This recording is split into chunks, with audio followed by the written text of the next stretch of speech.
ধর্মনগর মহকুমার ন্যায্যমূল্যের দোকান পরিচালন কমিটির উদ্যোগে ডিএনবি স্কুল ময়দানের পাশে বৃক্ষরোপণ অনুষ্ঠান অনুষ্ঠিত হয়।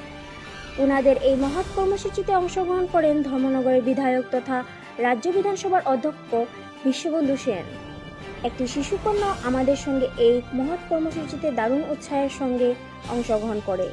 ওর নামটাও সুন্দর কৃষিতা ভৌমিক, কপিল ভৌমিকের কন্যা। আমাদের slogan clean Dharmanagar, green Dharmanagar, love Dharmanagar. এই মন্ত্রে উজ্জীবিত হয়ে রেশন শপ ডিলাররাও এগিয়ে এসেছেন। ওনাদেরকে আন্তরিক ধন্যবাদ, শুভেচ্ছা, কৃতজ্ঞতা, ভালোবাসা জানাই।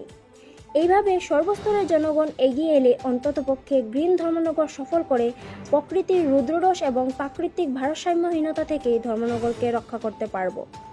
বিজ্ঞানীদের অভিমত এই মুহূর্তে সারা পৃথিবীতে 1 লক্ষ কোটি গাছ কমতি আছে।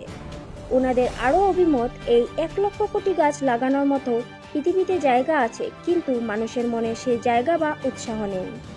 পৃথিবী এবং মানব সভ্যতা ধ্বংসের দিকে এগিয়ে যাওয়া সত্ত্বেও মনুষ্যকুল নির্বিকার। উৎসব এবং কর্তব্য বলে আমরা মানুষের মনে আবেগ তৈরি করতে পেরেছি। 2018 সাল থেকে আমাদের স্লোগান ছিল clean Dharmanagar, green Dharmanagar, love Dharmanagar. ধর্মনগরকে ভালোবাসলে সবুজায়ন হবে, ধর্মনগর ভালোবাসলে পরিষ্কার পরিচ্ছন্ন থাকবে। সেই হিসাবে রেশন শপ ডিলার, আমরা এতদিন জানতাম রেশন শপে মানে ন্যায্য মূল্যের দোকান থেকে লোকে তার ব্যবহার সামগ্রী, চাল, ডাল, তেল, যা যা রান্নার ব্যবহার সামগ্রী মানুষ তার ন্যায্য মূল্যে পেয়ে থাকে।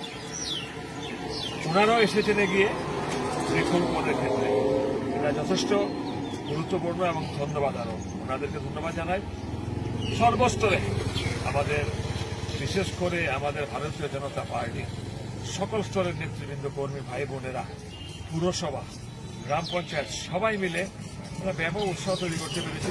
বেশ কয়েক বছর ধরে বৃক্ষরোপণ হয় এবং এই বৃক্ষরোপণের পরিপ্রেক্ষিতে কী হয়েছে, ধর্মনগর কিন্তু অনেকটা আমরা সবুজায়ন করতে পেরেছি। এবং বিজ্ঞানীদের অভিমত এই মুহূর্তে সারা পৃথিবীতে 1 লক্ষ কোটি গাছ শর্টেজ।